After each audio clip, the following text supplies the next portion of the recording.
Hi, I'm Deb. And I'm Karen, and we're here answering all of your real estate related questions with the same thoughtful advice we would give our best friends. So, Deb, what is today's question? Today's question is, I don't have credit. Can I still buy a house?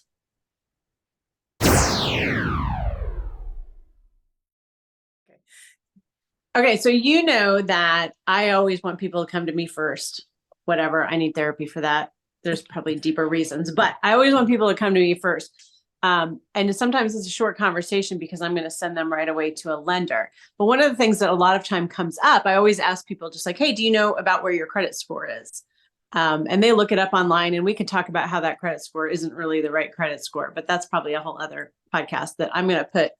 We did a three part hour-long podcast, so 3 hours talking about credit scores.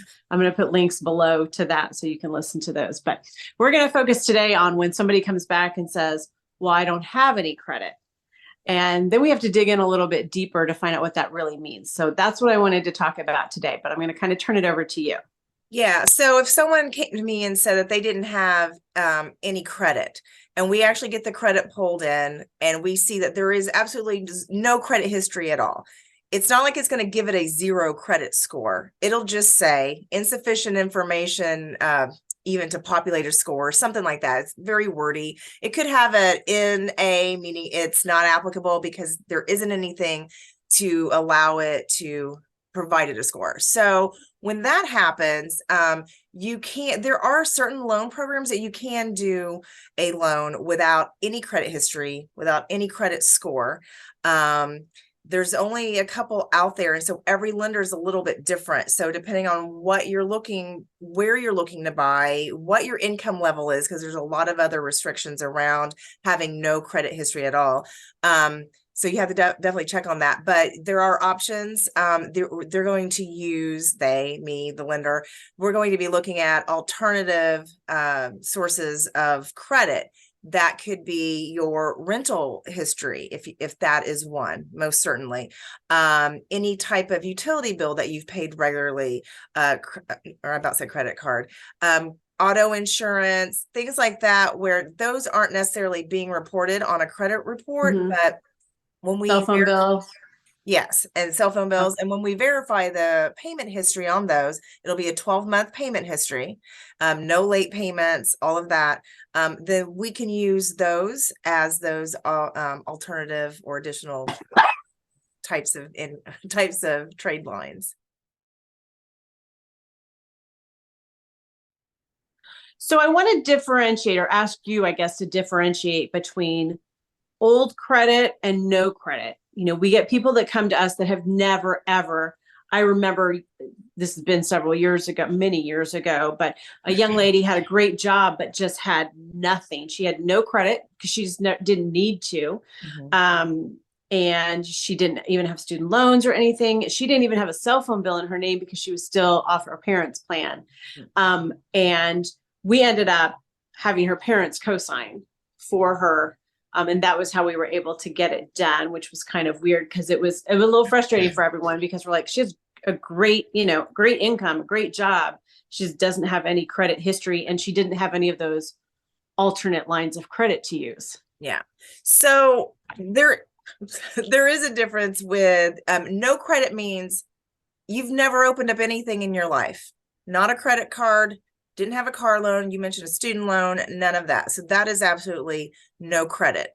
Now, people who have had credit and they've used it wisely, like we all aspire to do, where they don't have anything recent, and recent could be maybe 6 months, 12 months, but there's nothing out there where that's recent enough that these credit bureaus can actually populate a score. So they may have a prior credit history, but it's far enough in the past that it's not able to give a score. And that's also considered having no score versus, I would call that a no score versus no credit. Okay. That makes sense. Yeah. Born again credit score. Yeah. And I will also say too, that if people are paying their credit cards off every month, and they consider that meaning I don't have any credit, right? Because I pay everything off. That is still reporting as I want to put like a little pulse, like a heartbeat on your credit. You're using your credit card, paying it off every single month, and so that you're not being charged interest. That is going to do enough to actually generate a score for you. So, Okay. So I know there are financial gurus out there and other financial advisors who may not be gurus, but that advocate not carrying credit. And I get the reasoning behind that for sure. Do you care to proffer an opinion? Because sometimes we hear people come back to us, they say, well, my lender said I need to go get a credit card and just buy a pack of gum and pay it off every month, or I need to go get a secured $200 credit card secured by so that I can build some credit. Do you have an opinion on that? My opinion is check with different lenders if you're not wanting to have to open something and to generate a score, or if a no score or no credit history loan option is not available, from a particular lender. Every lender is going to be different.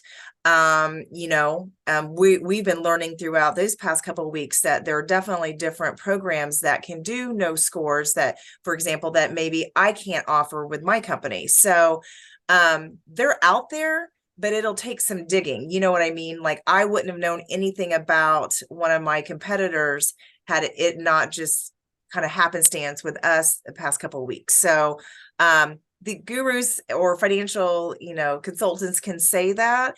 I wish they would also kind of put a direction out there for those people that listen to their shows to say, hey, here's some places that I know for sure can do that. Because otherwise it's up to the consumer to go and find that, unless their realtor knows, or if I knew. Yeah. So moral of the story there is that you probably could buy a house if you have no credit, or your history is too old for them to come up with a score for you, but that you're going to have to do some digging. And I think a lot of people are like, that's a fine trade-off. Just know that it's not quite a slam dunk. And it's, again, counterintuitive. If you've been responsible with your money and you don't have any credit, not that we're irresponsible if we have credit, but you kind of pay the price by having to do a little bit more legwork to find the right loan program for you. Do you have any sense of if you're in that situation with no credit score, if the interest rates are still pretty comparable, they don't penalize you? Do you know?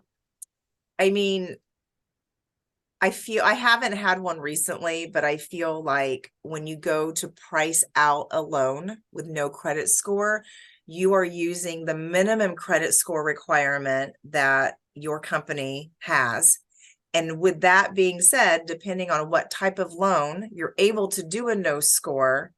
A lower interest rate or a minimum interest rate could yield you, a minimum credit score requirement that we're using to give the interest rate could yield you a higher interest rate than if you had a score. So, so that's something to consider too, as you're looking at it. And so what I would just highly recommend to anyone who is in this situation is plan way ahead and get with a lender as soon as you think you're going to want to buy a house a year or so down the road to determine, looking at all of your options and kind of running the numbers and figuring out in today's world, what's the best scenario for you. And then make decisions that make sense for you and your goals and your financial principles that you're trying to stand by. Right. Right. And again, not everybody wants to open up a new card or anything like that because the lender's suggesting it. But I think lenders suggest that because it could give you a better interest rate. It could give you more loan options to choose from, that type of thing. So definitely planning ahead so that you know what you need to do if you're not wanting to open credit and kind of go that alternative route. Okay. I think that's good information because sometimes we only hear the headline and we don't get the whole story. So thank you for that information today. You trust your best friends to give you good advice. So consider us your best friends in real estate. Thank you for watching. Please don't forget to like and subscribe, and we will see you next time.